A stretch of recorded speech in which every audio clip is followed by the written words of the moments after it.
Imagine you are in the middle of a genuine energy crisis. Electricity prices have climbed around 40%. Fuel costs are squeezing household budgets. And your energy minister is in Denmark. Before that, Singapore. Before that, a string of other destinations across 25 countries on your dollar. Welcome to Federal Analysis, where today we are looking at a story that is part travelogue, part political pressure cooker, and entirely relevant to your hip pocket. An analysis of Energy Minister Chris Bowen's international travel since November 2022 found he traveled to 25 countries at a total cost of $1,035,000 to Australian taxpayers. The opposition estimates those flights generated more than 158,600 kilograms of carbon dioxide emissions.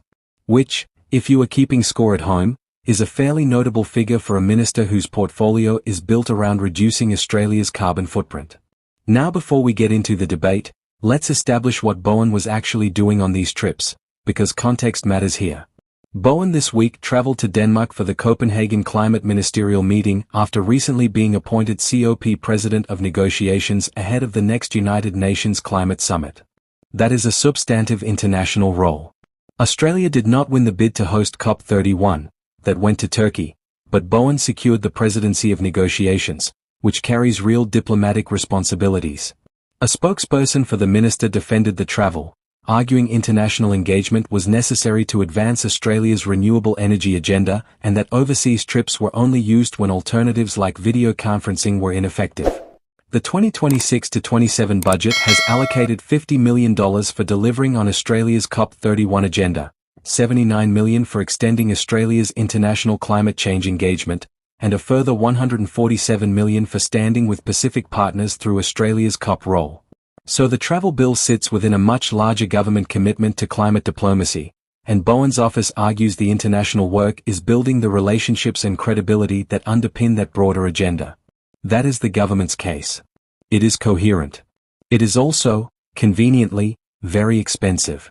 Here is where the opposition's argument gains traction. Shadow Communications Minister Sarah Henderson put the coalition's position plainly: Australians deserve an energy minister focused on soaring power bills, not soaring travel costs. She argued that with household electricity bills up significantly and a fuel supply situation demanding attention, the minister's extended periods overseas raise legitimate questions about priorities.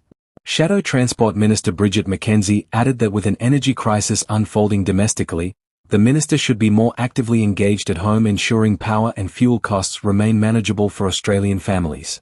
That is a fair question to put. Climate diplomacy and managing domestic energy pressures are not mutually exclusive, but when the bills are rising and the fuel situation is tight, the optics of international travel become a political liability almost regardless of what the travel is for. Shadow Energy Minister Dan Tehan raised concerns that the government could not provide an exact total of net zero expenditure across portfolios because it cuts across so many different budget lines. For a government asking Australians to accept higher energy costs as part of a long-term transition, the inability to clearly account for the full spend on that transition is a transparency problem worth noting.